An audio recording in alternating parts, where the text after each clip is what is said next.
ಅಯ್ಯೋ ದೇವ್ರೆ, ಏನು ನೋಡ್ತಾ ಇದ್ದೀನಿ ನಾನು?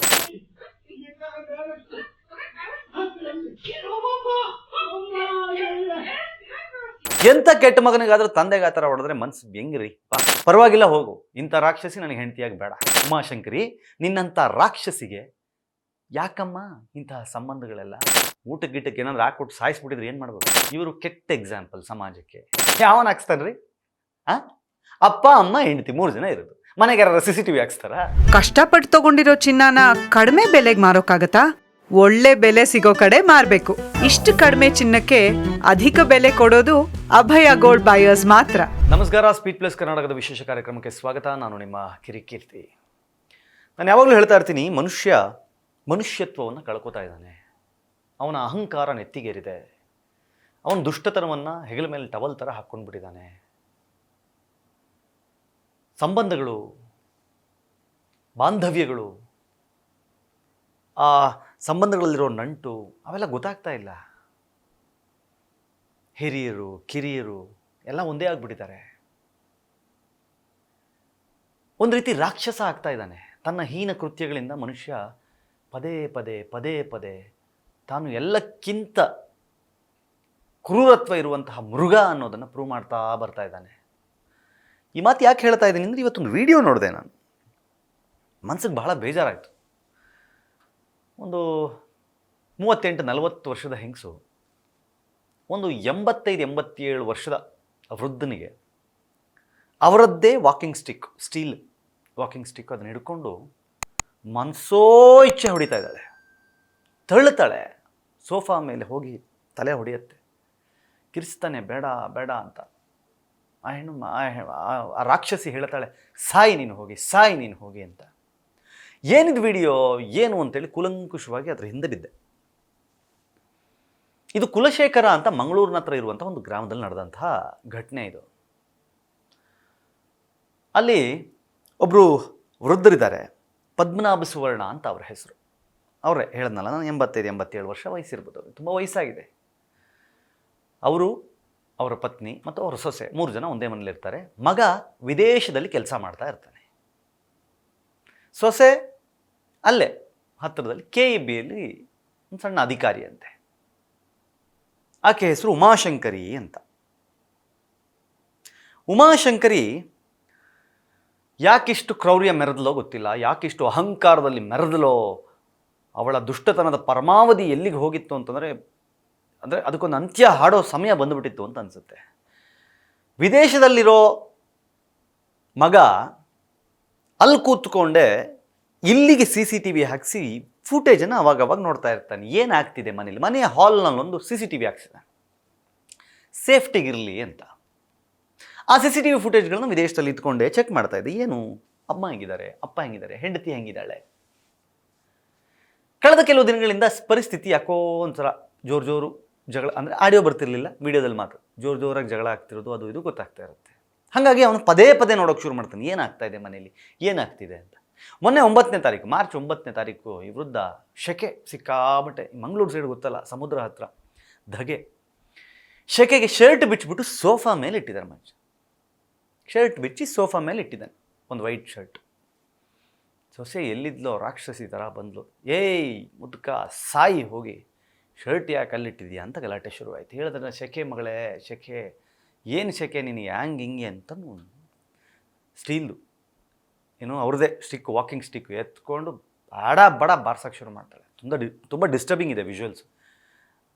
ಬ್ಲರ್ ಮಾಡಿ ಅದಕ್ಕೆ ತೋರಿಸ್ತಾ ಇದ್ದೀನಿ. ತುಂಬ ಡಿಸ್ಟರ್ಬಿಂಗ್ ಇದೆ ವಿಜುವಲ್ಸು.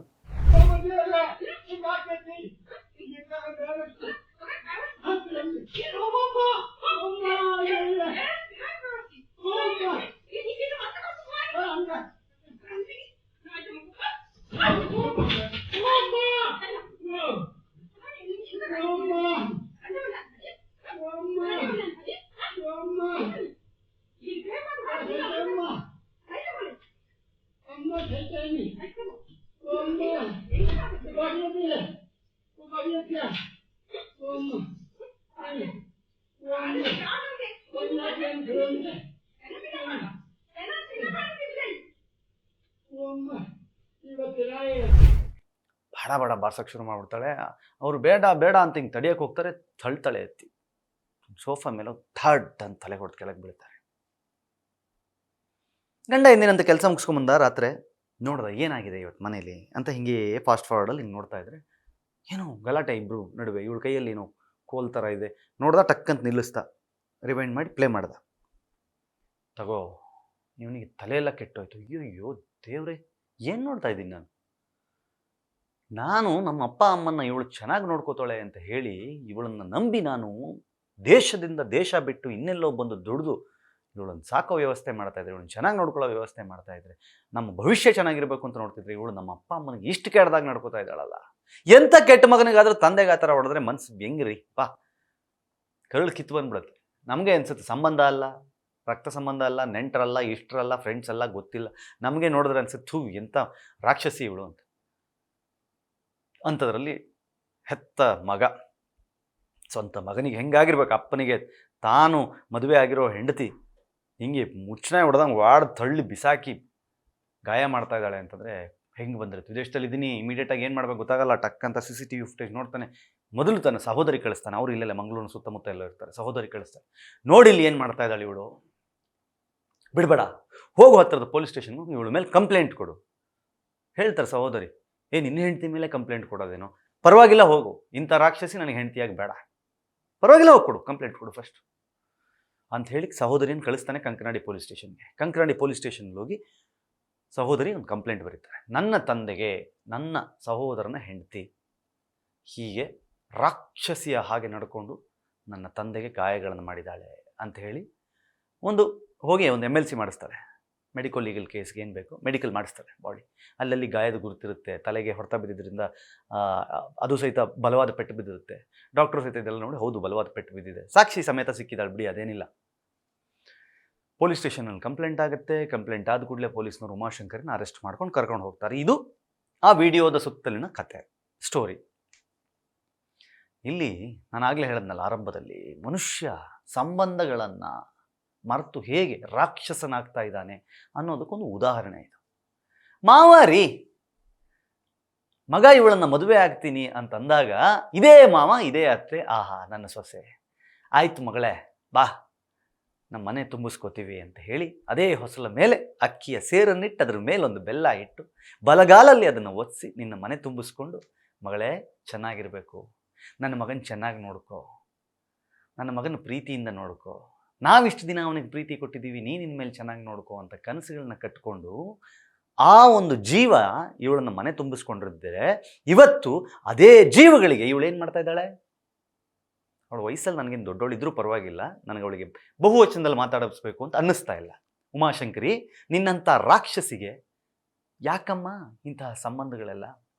ಹೋಗಲಿ, ಗಂಡ ವಿದೇಶದಲ್ಲಿದ್ದಾರಲ್ಲ ಅವ್ರಿಗೆ ಹೇಳಬೇಕಿತ್ತು, ಬೇಡ ಗುರು, ನಿಮ್ಮಪ್ಪ ಅಮ್ಮನ್ನ ನಿಮ್ಮ ಸಹೋದರಿ ಮನೆ ಕಳಿಸು, ನಾನೊಬ್ಬಳೇ ಇರ್ತೀನಿ ಅಂದಿದ್ದರೆ ಅವನಾದರೂ ವಿದೇಶದಲ್ಲಿರೋನು ಬಿಟ್ಟು ಇಲ್ಲೇ ಬಂದಿರ್ತಿದ್ನೇನೋ, ಅವಾಗಲಾದರೂ ಇವ್ರು ಸೇಫಾಗಿರ್ತಿದ್ರೇನೋ.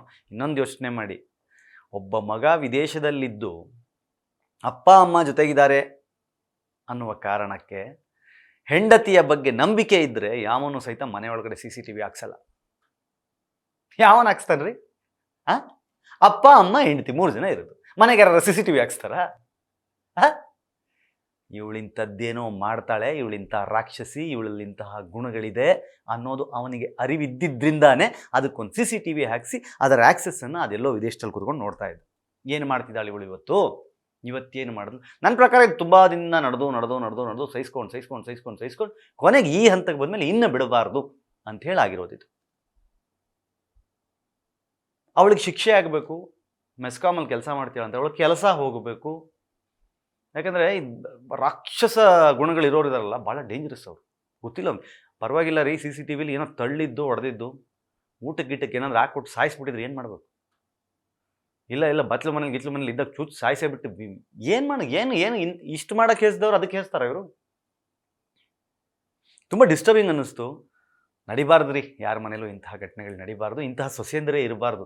ಇಂಥ ವೀಡಿಯೋಸ್ಗಳನ್ನು ನೋಡಿದ್ರೆ ಏನಾಗುತ್ತೆ ಗೊತ್ತಾ, ಅಪ್ಪ ಅಮ್ಮ ಮಕ್ಳಿಗೆ ಮದುವೆ ಮಾಡೋಕ್ಕೆ ಹೆದರ್ಬಿಡ್ತಾರೆ. ಆಮೇಲೆ ಮದುವೆ ಮಾಡೋಕ್ಕಿರ್ತದೆ, ಮದುವೆ ಮಾಡಿದ್ರು ಅಪ್ಪ ನಿಮ್ಮ ಜೊತೆಲಿ ಮಾತ್ರ ಇರಲ್ಲರಪ್ಪ, ನಾವೆಲ್ಲ ಸಪ್ರೇಟಾಗಿ ಇರ್ತೀವಿ, ಪರವಾಗಿಲ್ಲ, ಇಲ್ಲ ಬಾಡಿಗೆ ಮನೇಲಿ ಬಾಡಿಗೆ ಕಟ್ಕೊಂಡು ಇದ್ಬಿಡ್ತೀವಿ, ಸವಾಸ ಬೇಡಪ್ಪ, ಯಾಕೆ ನಿನ್ನೆ ಹೆಂಡ್ತಿ ಹತ್ರ ನಾನು ಹೊಡ್ಸ್ಕೊಳ್ಳೋದು ಅಂತ ಯೋಚನೆ ಮಾಡೋಕ್ಕೆ ಬಂದ್ಬಿಡುತ್ತೆ. ಎಲ್ಲರೂ ಹಂಗಿರಲ್ಲ, ಆದರೆ ಇರೋರಲ್ಲಿ ಕೆಲವರು ಹಿಂಗಿರ್ತಾರೆ. ಇವರು ಕೆಟ್ಟ ಎಕ್ಸಾಂಪಲ್ ಸಮಾಜಕ್ಕೆ. ಉಮಾಶಂಕರಿ ಏನಮ್ಮ ಹೆಮ್ಮಾರಿ ಆಗ್ಬಿಟ್ಟಲ್ಲಮ್ಮ, ಒಳ್ಳೇದಲ್ಲಮ್ಮ. ಹೋಗಿ ಅವ್ರ ಕಾಲಿಗೆ ಬಿದ್ದು ಕ್ಷಮೆ ಕೇಳು. ಕೇಸ್ ಗೀಸ್ ಏನಾದ್ರು ವಾಪಸ್ ತಗೊಂಡ್ರೆ ಇನ್ಮೇಲೆ ಅವ್ರಿಗೆ ಚೆನ್ನಾಗಿ ನೋಡಿಕೊಂಡು ಸಾಕೊಂಡು ಮಾಡಿಕೊಂಡು ಒಂದು ಸಾರಿ ಕೇಳಿ ಜೀವನ ಒಳ್ಳೆ ರೀತಿಯಲ್ಲಿ ನಡೆಸ್ಕೊಂಡು ಹೋಗಮ್ಮ ಅಷ್ಟೇ. ನೋಡ್ತಾ ಇರಿ ಸ್ಪೀಡ್ ಪ್ಲಸ್ ಕರ್ನಾಟಕ. ಇದು ನಿಮ್ಮಿಂದ ನಿಮಗಾಗಿ, ನಿಮಗೋಸ್ಕರ. ಮತ್ತೆ ಸಿಗ್ತೀನಿ. ನಮಸ್ಕಾರ. Speed plus Karnataka.